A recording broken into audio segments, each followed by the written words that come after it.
You're listening to the N2K Space Network.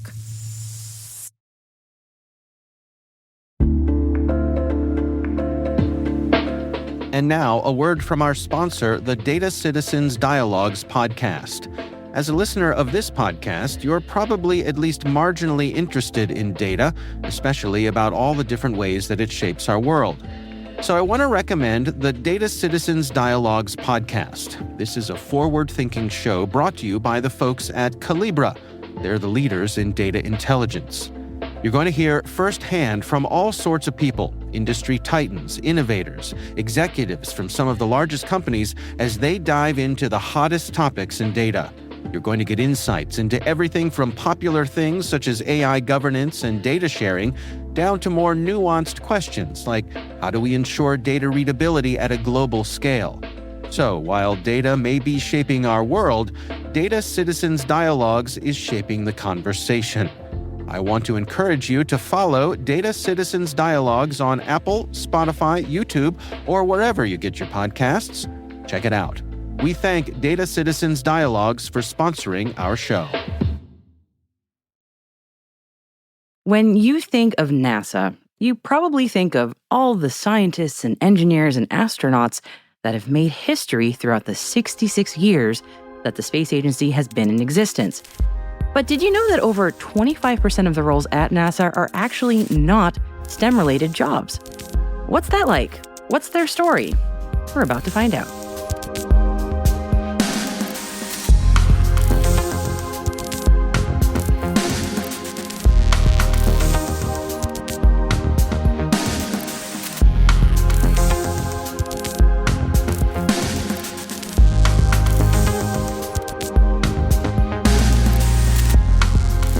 Welcome to T-Minus Deep Space from N2K Networks. I'm Maria Varmazes. Growing up in Houston, Herb Baker has spent most of his life involved with NASA. He didn't go to school to study science, engineering, or math. He studied to become a civil servant and ended up working on procurement and contracting for NASA. Herb's sharing his experience in his new memoir, From Apollo to Artemis, Stories from My 50 Years with NASA. Available now in all good bookstores.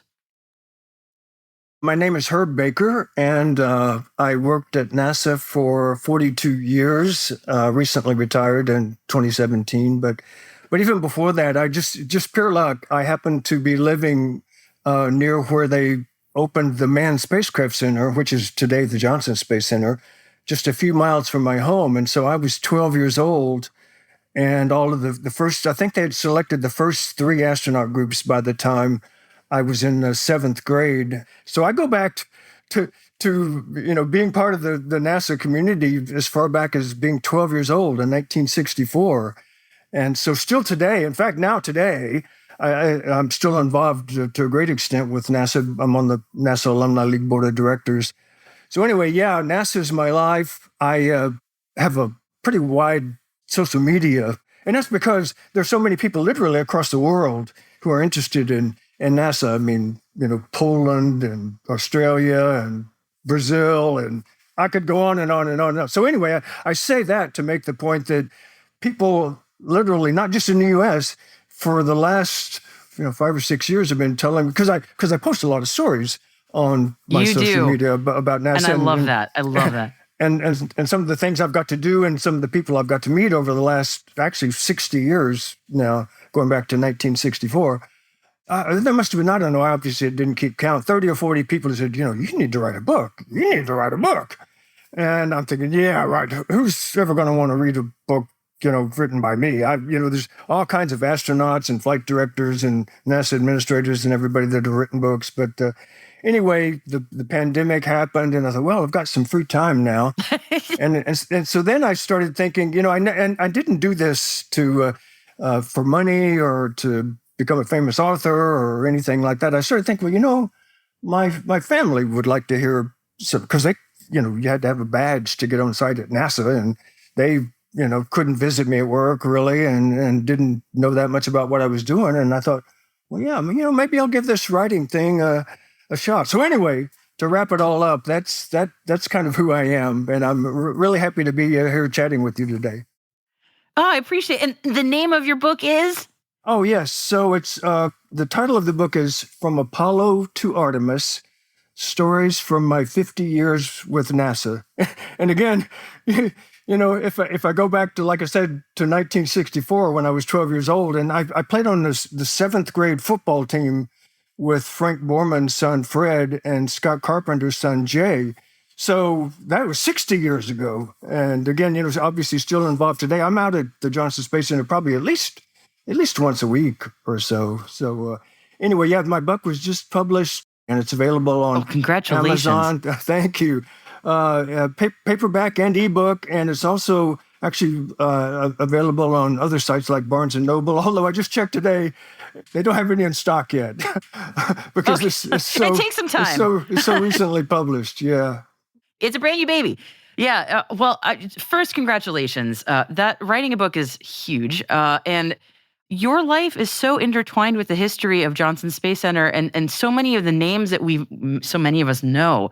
I imagine just if someone were to say, ask you a question about anything, you would have a whole bunch of related stories. I can just scratching that surface. Yeah. Yeah. Well, and lucky for me, when I decided, one thing that helped me convince myself to write the book was, and I'll go ahead and tell you this part of my life story. So I was, after going to junior high and high school, I was actually still in high school. It was the summer between my junior and senior years of high school, in July 1969, when Apollo 11 was launched. And I got a job. It's a long story I won't bore you with. I got a job with the TV networks. They would send back for the Apollo missions. They would send their, headquartered in networks headquartered in New York City. They would send crews down to Houston to the main spacecraft center then, and set up a mobile home or a trailer and, put a backdrop and a desk and a camera. And so that was their studio. And they would invite lots of astronauts in and flight directors and other, NASA folks and interview them.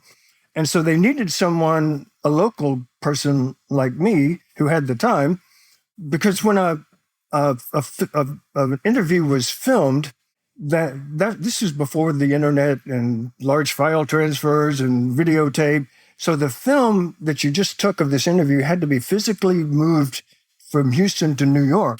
And so my main job, the reason they hired me, was to twice a day drive from the south part of Houston to Intercontinental Airport on the north side, about 100 miles round trip, to drop film off to have it flown to New York so it could be broadcast over the networks. And so I got to do all kinds of other things too, right? That didn't take me the whole day. And so the public affairs office for the news media would put out flight plans and press kits and photos and mission commentaries and interview transcripts of, from the flight directors. And so I would pick them up for the TV talent that, would be on the air for them to study and read. And I would pick up one for myself too.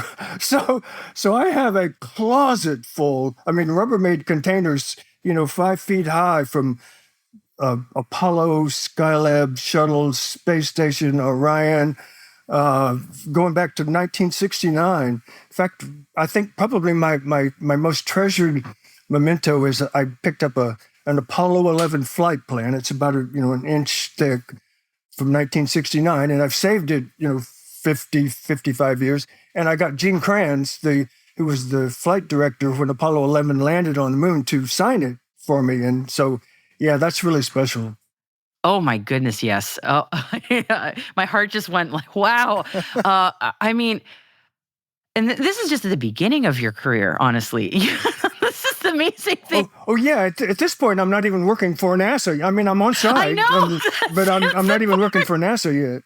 Yeah. I know. And it's like, you haven't even gotten started, but already, you've already, you were smart in seeing what was going on around you and learning and absorbing all that and being situationally aware, but also just taking that in and being just really smart about it. I just have to say.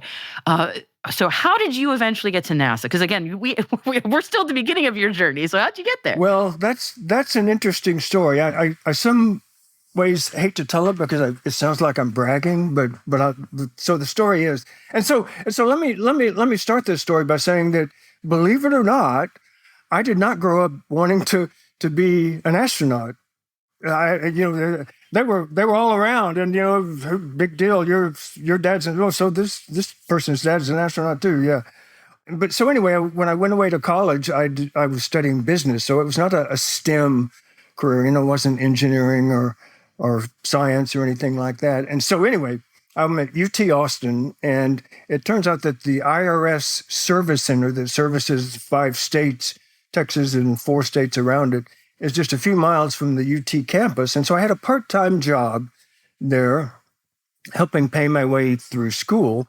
And so this is 1971, 72. Well, actually, by the time I took this test I'm going to tell you about, it was 1974, 75. So anyway, the way you got a job, and sometimes a promotion in the federal government back then, was you took a civil service exam.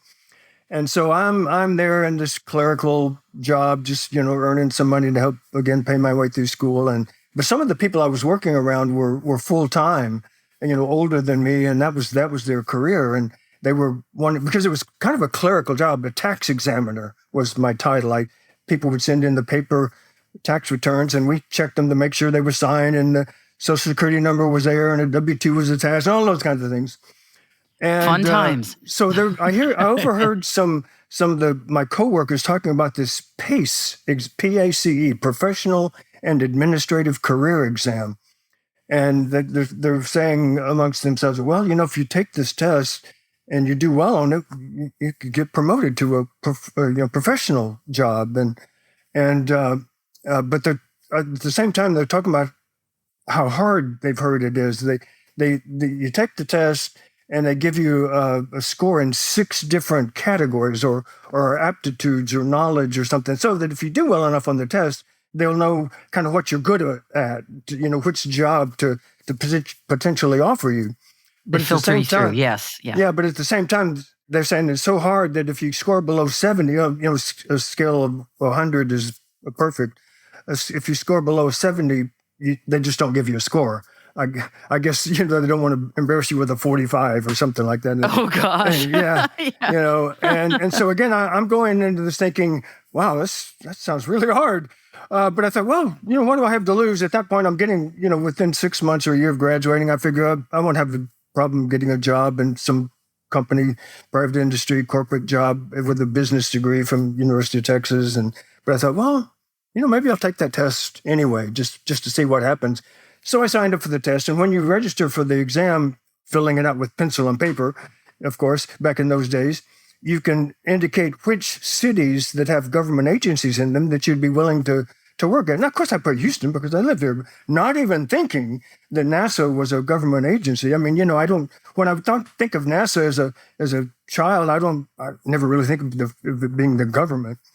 But so anyway, I'll tell you, I'll get to the punchline. So I got my results back, took the test, and I had 4 100s and 2 98s. My goodness. So I made almost a perfect, I'm thinking, well, they sent me the wrong letter. This can't be my score. And I got an even bigger surprise, a couple of weeks later when NASA contacted me and said, hey, would you like to come interview for a job in our business office at the Johnson Space Center? And I'm like, oh, yeah. Can I be there tomorrow? I'd never dreamed that they would ask me to come, work for them. So anyway, 42 years later, I can't imagine having had a better job. I mean, NASA was such an amazing place to work. I sometimes think, I wouldn't have really, but I think maybe I might have done this job for free. I mean, it was interesting, exciting, and challenging up to the very last day I was there.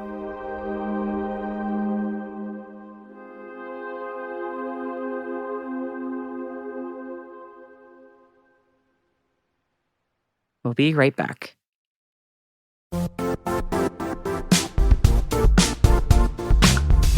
The IT world used to be simpler. You only had to secure and manage environments that you controlled. Then came new technologies and new ways to work. Now, employees, apps, and networks are everywhere. This means poor visibility, security gaps, and added risk. That's why Cloudflare created the first-ever connectivity cloud. Visit cloudflare.com to protect your business everywhere you do business.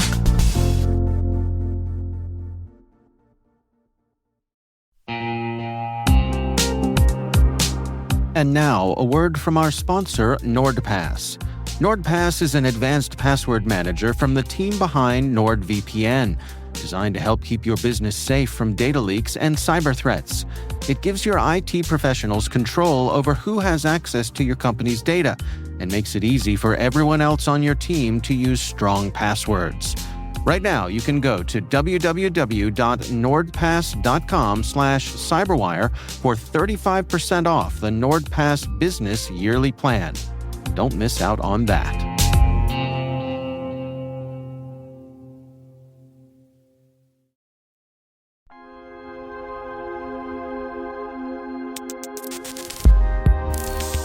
You are not the first person I've talked to who said something like that, which is such a...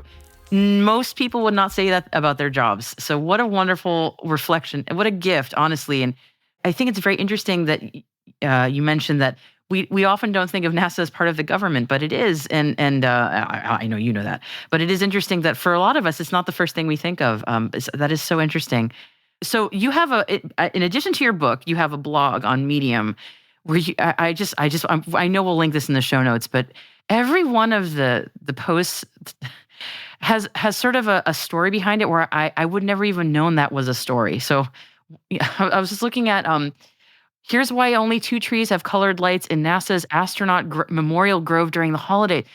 I didn't know there was a memorial grove. I didn't know that only 2 trees have colored lights. I certainly don't know the reason why. It's things like that where you have to be there and really in that ecosystem to have that institutional knowledge, which is, I'm so fascinated by that. Can you tell me the reason why, like that one specifically? Yes, I can. Yeah, and actually, the reason you and a lot of other people don't know is it's on site behind the fence, and so the public can't have access. You can, although you can see it. It's just right next to the main drag, NASA Parkway, they call it. And so you're driving down NASA Parkway, runs right through the middle of the JSE community there. You can see the grove from the road. And so during the holidays, again, they around all of the trees in the Memorial Grove that are dedicated to, there's no one buried there, but trees that are dedicated to fallen astronauts. They wrap all of the trees with white lights, except until recently, except one. And because Pete Conrad, who was the commander of Apollo 12, the third guy to walk on the moon, and I've got a story about him too. He once said, well, if you can't be good, be colorful. And he was both.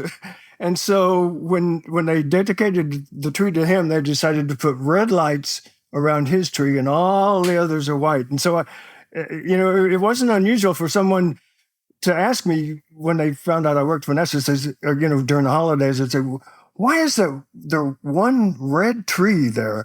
And I would explain to them it's to celebrate Pete Conrad. Well, so several years later, when they dedicated a tree to Apollo 12 lunar module pilot Alan Bean, who was Conrad's best friend, there's a great story. It's too long to tell here, but they decided to make his tree also colorful. So Conrad's tree still has red lights, but Alan Bean's, because he was an artist and he was great with color, he has, red, green, blue, yellow lights around his trees. So today, when you drive by during the holidays, you see 2 trees with lights on it.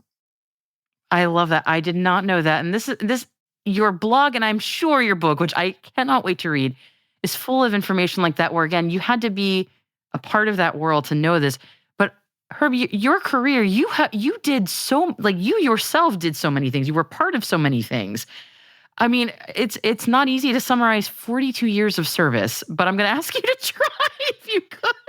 Yeah, so I'll go through it quickly. So when I first started, this is started in 1975, but spent a couple of years just they intentionally rotated me around to different office. So again, I'm in the business office. I basically manage, award and administer contracts that, because NASA spends, or back then, I think they still do, almost 90% of their budget on contractors. They didn't build the shuttle or the Apollo, the lunar module or the command module. They had a contractor do it. A lot of Martin people don't Marietta, understand that. Lockheed, That's right. right. And so Yep.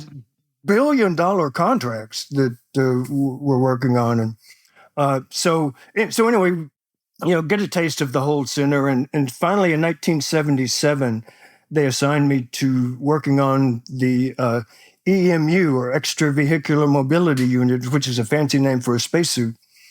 After the Apollo program, we were building, we were having a contractor design and build new spacesuits for the shuttle program. And so I was a young guy involved in working on administering that contract.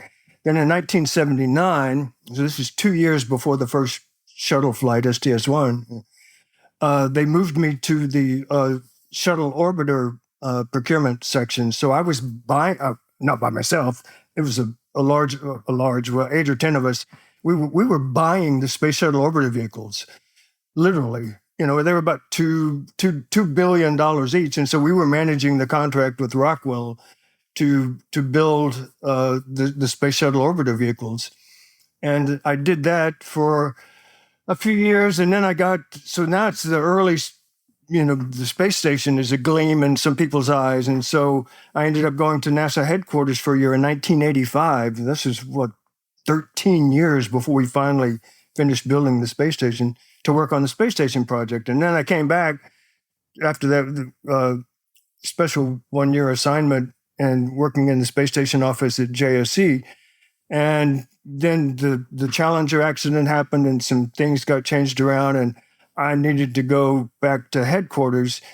And so they sent me to KSC for a year to be the contracting officer to select and award a contract to an engineering support contract to support the Space Station Program Office.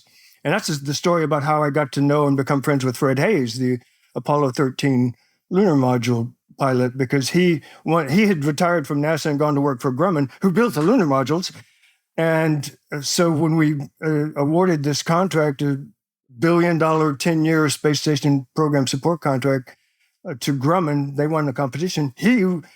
Fred Hayes was selected to be the new president of this Grumman division that would, run that work. And so he ended up Fred Hayes signed the contract for Grumman, and I signed it for NASA. And we worked together for about a year or so. And then I ended up moving back to downtown NASA headquarters. The Space Station Program Office was in Northern Virginia.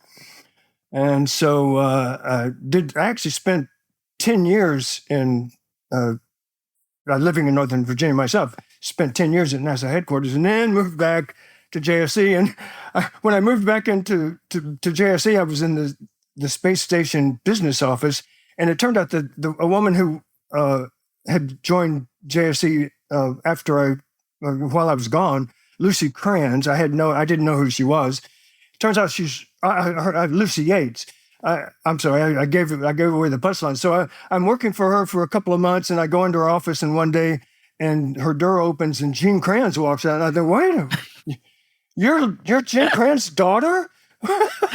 Yeah, why didn't anyone tell me? And so it turns out, I found out later, she intentionally didn't want to have everyone know that, oh yeah, I'm this last NASA legend's daughter. So anyway, I did that for a while, and then I moved back to the shuttle orbiter, or the space shuttle program, and I was working there during the Columbia accident, and then I ended up working on Orion for a while, which is the vehicle that they're using for Artemis, and then after 30-something years of working on the shuttle program, the station program, the Orion program, they moved me again to a different business office supporting flight operations, which you thought, oh, wow, this is going to be a change, but I loved it because that was supporting mission control, flight operations, the astronaut office, astronaut training, and so the last 8 years or so of my life were actually much of it was spent giving tours because I knew so much and had so much experience in history, giving tours of the Neutral Buoyancy Lab, which is a big swimming pool that astronauts train in for spacewalks, and the space vehicle mock-up facility where They had mock-ups of the shuttle and the station, and where the astronauts trained for when they were inside, not doing spacewalks outside, and mission control. And so, probably my favorite was when I would show people the historic Apollo mission control room, which NASA used until like 1992 or something like that, but, and so I got goosebumps every time I went into that room. I must have gone in there 20 or 30 times. Always got goosebumps. And so now, about, I don't know, it's probably been 6 or 8 years ago, they decided to refurbish it and put it back because it was getting, it's a historic landmark. And, so many people in there touching it and doing things. And I thought, no, this is getting their picture taken. Yes. Yeah. And I said, no, we can't do this. And so they refurbished it and they put, made it look like if you walked in back in one of the days in 1969, that's what it looked like, in RC Cola can and ashtrays and, the nicotine smelled. The monitors are on. Yeah. And it's amazing, but you can't go in there anymore. I mean, you probably have to be, the president to be allowed in that room now. But so anyway, that's and so that's the job I had when I retired. Yeah. So one of the many, many things I love about hearing your story, and when I was reading about it too, is in my discussions with people who are in various parts of the space industry, whether, government, military, commercial, we often say, space is for everybody. We need people of all different skill sets working in the space industry, and you are such an embodiment of that. I just want to make sure that we drive that home for people, because you have had an incredible career. You are still doing amazing things, and you're not an engineer doing engineer things. It's not mandatory to have an amazing career. That's right, though. I think so. So I spent my entire career working with engineers and scientists and doctors and astronauts, and so I think just by osmosis, I had to learn some things, because we were buying space vehicles and providing engineering support, and so we had to kind of at least have a pretty decent idea of what it was they needed, so we were certain to actually buy the right thing for them. So, but yeah, no, that's true. And actually, I've done some. I've been asked to talk to groups about that very thing sometimes, is to, hey, STEM, and I actually spend most of my time now volunteering for organizations that support STEM education, the Alumni League, the Astronaut Scholarship Foundation, Space Center Houston, and a few others. And so even though I wasn't a STEM person, I certainly absolutely understand how important they are. But at the same time, like you just said,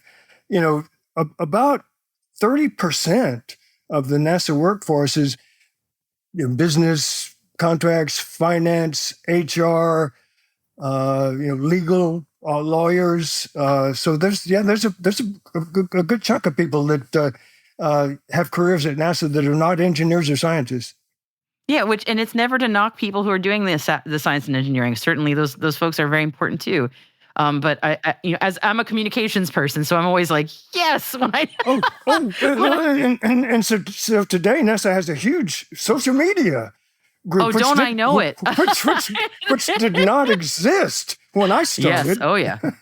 Yeah, their media team's outstanding and huge. Like they're just doing a lot of different teams doing a lot of different work.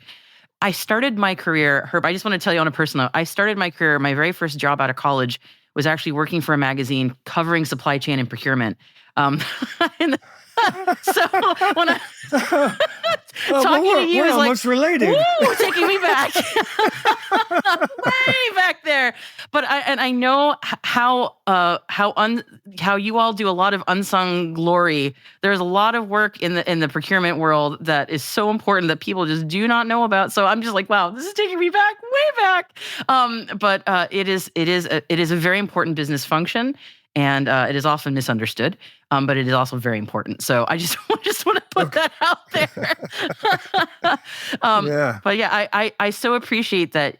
As I said earlier, we could easily I could listen to you for hours, genuinely, because you have so many good stories, and you're so generous in telling them. I want to just emphasize, I want people to read your book, From Apollo to Artemis, Stories from My 50 Years with NASA. Herb, I would love to speak to you again for the show because I have so many more questions.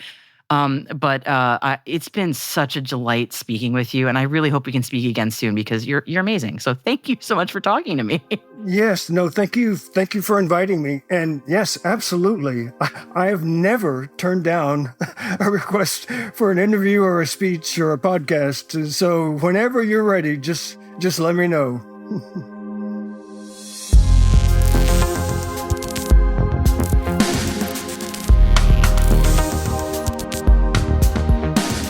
That's it for T-Minus Deep Space, brought to you by N2K Cyberwire. We'd love to know what you think of this podcast. You can email us at space@n2k.com or submit the survey in the show notes.